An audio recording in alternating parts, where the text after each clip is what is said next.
Hi friends, everything for exam channel में आपका स्वागत है। जैसा कि मैंने बोला था कि मैं आपके लिए लेकर आऊंगा डेली करंट अफेयर्स, तो आज हम आपके लिए लेकर आए हैं सितंबर 22 2020 के करंट अफेयर्स।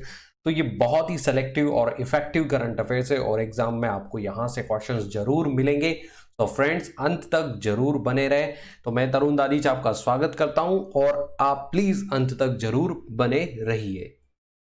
तो सबसे पहले हम बात करते हैं कि प्रधानमंत्री नरेंद्र मोदी ने बिहार में 9 हाईवे परियोजनाओं और ऑप्टिकल फाइबर इंटरनेट सेवाओं का शुभारंभ किया है।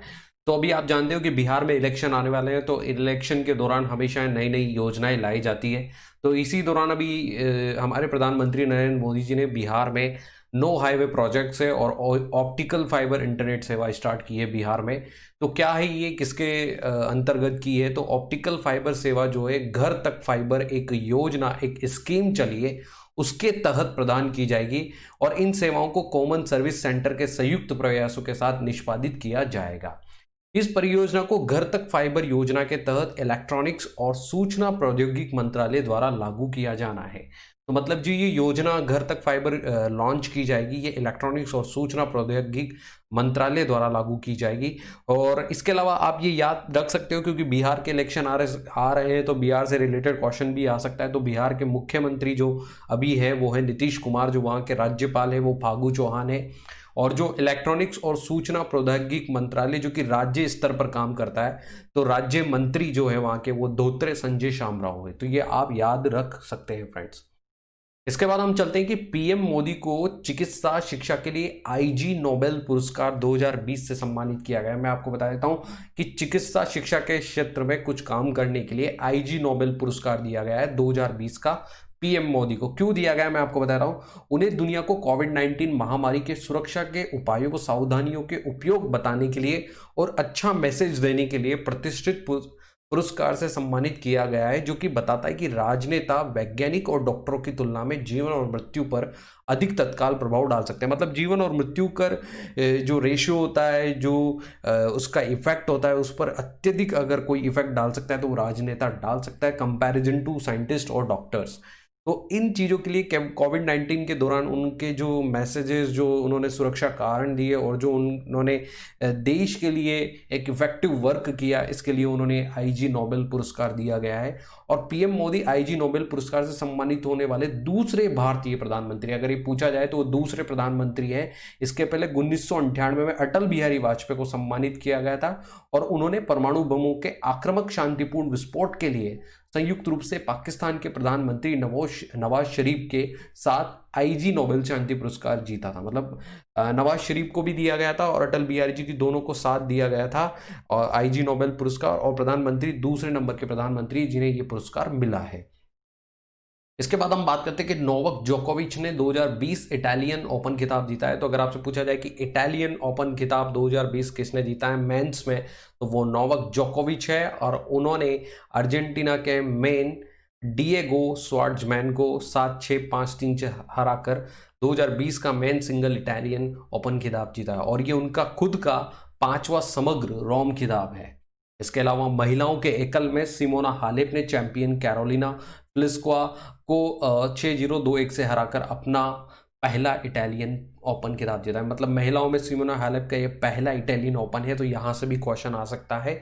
सो पुरुषों में नोवाक जोकोविच है और महिलाओं में सिमोना हालेप है, आप ये जरूर याद रखें। इसके बाद हम बात करते हैं कि आईडीएफसी म्यूचुअल फंड ने सीफी या एसआईपी इन फिक्स्ड इनकम नामक एक नया अभियान शुरू किया है। मैं बता देता हूं कि सीफी जो ये है एसआईएफआई में क्या है। एस से यहां पर लिया गया है एसआईपी, और आई से है इन, और एफ से है फिक्स्ड, और आई से है इनकम। तो ये इसका पूरा फॉर्म है सिप इन फिक्स्ड इनकम।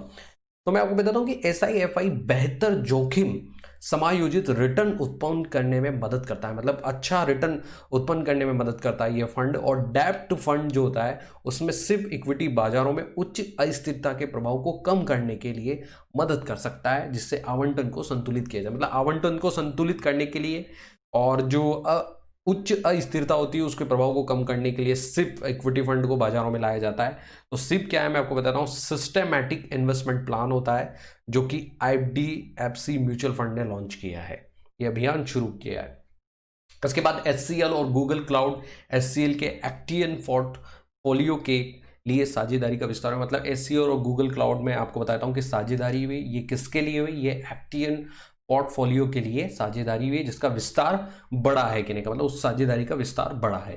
तो एक्टियन एवलांच का एक उच्च प्रदर्शन वाला हाइब्रिड क्लाउड डेटा वेयरहाउस है, जिसे किसी एंटरप्राइज की सबसे अधिक मांग वाले ऑपरेशनल एनालिटिक्स वर्कलोड को बिजली देने के लिए डिजाइन किया जाता है। मतलब जो भी ये एक वेयर हाउस है डेटा का, जिसे किसी एंटरप्राइज की सबसे अधिक मांग वाले ऑपरेशनल एनालिटिक्स वर्कलोड को बिजली, मतलब वर्कलोड एनालिटिक्स जो होते हैं उनको बिजली प्रोवाइड करने के लिए, किसके लिए, डिजाइन के लिए, बिजली प्रोवाइड करने के लिए दिया जाता है। तो फ्रेंड्स, इसके बाद भारत ने मालदीव के साथ पहली बार सीधे कार्गो फेरी शुरू की है। तो मैं बता देता हूँ कि कार्गो फेरी इशू का मतलब कि जो माल का जो एक्सपोर्ट इंपोर्ट होता है उससे रिलेटेड ये है। तो मालवाहक नौका सेवा मालदीव में कुल दुहु फुशी और माले बंदरगाहों के साथ भारतीय बंदरगाहों तूतीकोरिन और कोचिन बंदरगाहों को जोड़ेगी। तो भारत और मालदीव में कार्गो फेरी शुरू हुई है, मतलब कि जो इंपोर्ट एक्सपोर्ट से रिलेटेड है मालवाहक नौका सेवा वो शुरू हुई है। तो इसमें कौन कौन से बंदरगाह जुड़ेंगे मैं आपको बताता हूँ। मालदीव के कुल दुहुफुशी और माले बंदरगाह है, जो कि भारतीय बंदरगाह तूतीकोरिन और कोची बंदरगाह से जुड़ेंगे। इसके अलावा शिपिंग कॉर्पोरेशन ऑफ इंडिया, आप याद रख सकते हो कि जो MD और अध्यक्ष है एट प्रेजेंट वो है श्रीमती HK जोशी, और जो शिपिंग कॉर्पोरेशन ऑफ इंडिया के जो मुख्यालय है वो मुंबई महाराष्ट्र में है। इसके बाद हम बात करते हैं निधन, किस किस का निधन हुआ है इस दिन। तो असम संगीतकार बिभू रंजन चौधरी का निधन हो चुका है। कौन है हम बता देते हैं, ये एक बहुत फेमस संगीतकार है जो कि असम से बिलोंग करते हैं और इनका नाम है बिभू रंजन चौधरी। इनका आप फोटो भी देख सकते हैं। तो संगीत निर्देशक के रूप में उनकी पहली फिल्म 1987 में सूत्रपात्र थी और आखिर तक 2017 में ए माटाइट थी। उन्होंने कई दशकों में कई टीवी धारावाहिक, स्टेज नाटकों, रेडियो प्रस्तुतियों के लिए संगीत की रचना दी है। मतलब बहुत ही फेमस संगीतकार रहे हैं और उनकी पहली फिल्म 1987 में सूत्रपात्र थी और 2017 तक वो एक्टिव थे, जो उनकी फिल्म थी ए माटाइट। इसके अलावा 10 बार माउंट एवरेस्ट पर चढ़ने वाले पहले व्यक्ति नेपाल आंग रीटा शेरपा का निधन हो चुका है।